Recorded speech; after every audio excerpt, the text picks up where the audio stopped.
আপনারা সকলে অবগত আছেন যে বিগত কিছুদিন যাবৎ আমাদের শ্রদ্ধেয় ম্যামের ছবি বিকৃত করে বিভিন্ন আইডি থেকে পোস্ট করা হয়েছে।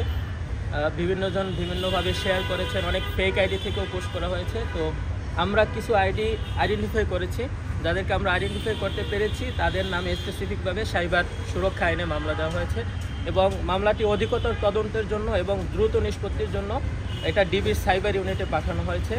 তো আমরা স্পেসিফিক কিছু ব্যক্তির নামে বিবাদী হিসেবে মামলা করেছি এবং অজ্ঞাতনামা মামলা করেছি। সুতরাং পরবর্তীতে যারা এই ছবি শেয়ার করবেন বা যাদের আইডেন্টিটি আমরা এখনও প্রকাশ করতে পারিনি, আমরা পাইনি, আমাদের কাছে আসেনি, তারাও এই মামলার আওতাভুক্ত হবে। পোস্টটা আমরা এখন আইডেন্টিফাই করতে পারিনি, ফেসবুক থেকে আমরা যতটুকু পেয়েছি। তো এখানে আমি নামগুলো বলছি। আমাদের 1 নং বিবাদী মোস্তফা খন্দকার, সাংবাদিক ও অ্যাক্টিভিস্ট, এবং আমরা দেখেছি যে সে জাতীয়তাবাদী দল বিএনপির সাথে যুক্ত এবং বিএনপির নেতৃবৃন্দকে নিয়ে তিনি অনেক পডকাস্টের আয়োজন করেছেন।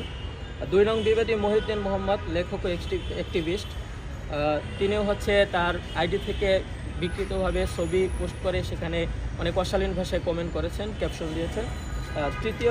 3 নং বিবাদী নীরব হুসাইন, সে ঢাকা আমাদের ডেইলি ক্যাম্পাসের ম্যামকে নিয়ে একটা করা পোস্টে খুবই কুরুচিপূর্ণ ভাষায় সেখানে কমেন্ট করেছেন। এবং 4 নং বিবাদী আশফাক হুসাইন ইভান, তিনিও কুরুচিপূর্ণ ক্যাপশন দিয়ে ম্যামের বিকৃত ছবিগুলো পোস্ট করেছেন। এবং অজ্ঞাতনামা বিবাদীরাও যারা এই পোস্ট শেয়ার করেছেন, যাদেরকে আমরা আইডেন্টিফাই করতে পারিনি।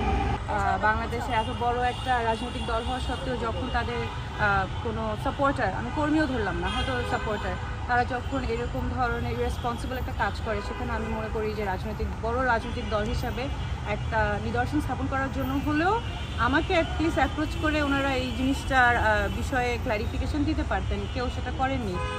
উল্টো আমি দেখেছি যে আমাকে বিভিন্নভাবে ওইটা রিশেয়ার রিপোস্ট করে করে আরও বেশি হ্যারাস করা হচ্ছে। এবং এই যে কন্টিনিউয়াসলি আমাকে হ্যারাস করা হচ্ছে, তার উপরে আমার ফিচার্স ইউজ করে, আমার ছবি দিয়ে এআইকে ইউজ করে এনেবল করে এরকম বিকৃত ছবি এবং ভালগার ছবি বানানো, এটার এগেনস্টে আমি আজকে মামলাটা দায়ের করি শাহবাগ থানার সাইবার সুরক্ষা আইনে। তো আমার যেটা কথা যে এই মামলাটা আপনি জিজ্ঞেস করেছেন যে কেন করেছি বা করলাম, অনেকবার চিন্তা করেছি আদৌ মামলা করব কি করব না, কি করব। আমার জুলাইয়ের পরবর্তী সময় থেকে এরকম বিভিন্ন সময়ে আমাকে নিয়ে বিভিন্ন ধরনের কন্টেন্ট আপনারা অলরেডি দেখে ফেলেছেন, যেগুলো আপনারাও জানেন, অন্যরাও হয়তো বুঝে যেগুলো ফেক। অ্যান্ড এটা বোঝা সত্ত্বেও আমি দেখেছি যে এগুলাকে বারবার জিয়ে রাখা হয় এবং আমি আমার প্রশাসনিক জায়গা থেকে বা আমি আমার একাডেমিক জায়গা থেকে কিছু বললে, কিছু করলে সেটাকে তো আমি ওন করে বলি, আমি তো বলি যে আচ্ছা ঠিক আছে, এটা this is what is happening. আমি সত্যটা তুলে ধরলেই সেটা সত্য তো সত্য, এটা কারো এগেন্সে যাবে, কারো ফরে যাবে, সেটা তো আমার দেখার বিষয় না, আমি তো কাজে আছি। তো এটাকে ইউজ করে, যেখানে আমার কোনো রাজনৈতিক সংশ্লিষ্টতা নেই, আমি কোনো রাজনৈতিক দলের সাথেও না, আমি একটা সাধারণ শিক্ষক, সেখানে আমাকে সেই 1 বছর ধরে এগুলো কন্টিনিউসলি চলেই যাচ্ছে। এটার কোনো প্রতিকারও আমি পাচ্ছি না, কোনো শেষও হচ্ছে না। মামলাটা একদম লাস্ট মোমেন্টে এসে আমার ধরছে। আমি মনে করলাম যে এটা তো শুধু আমার সাথে না, আমার সাথে দাঁড়িয়ে থাকা ঝুমা, সালমা, উমামা, মনসুরা, আমাদের madam Saima Ferdous madam, Lutfa madam, কে বাদ আছে? কোনো কেউই বাদ নাই। সেক্ষেত্রে হেমা, আমরা দেখলাম যে যখনই মেয়েরা তাদের জায়গা থেকে তাদের কাজে এগিয়ে যেতে চায় বা সত্যের পথে এগিয়ে যেতে, তখনই তাদেরকে নিচে নামানোর জন্য এভাবে সেক্সুয়াল হ্যারাসমেন্ট।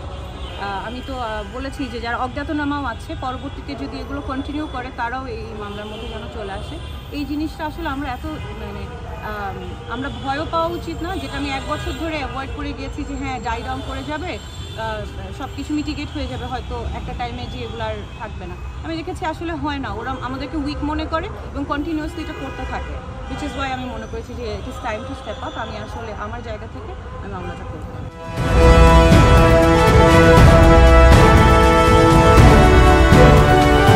জনতা টিভি, জনগণের আয়না।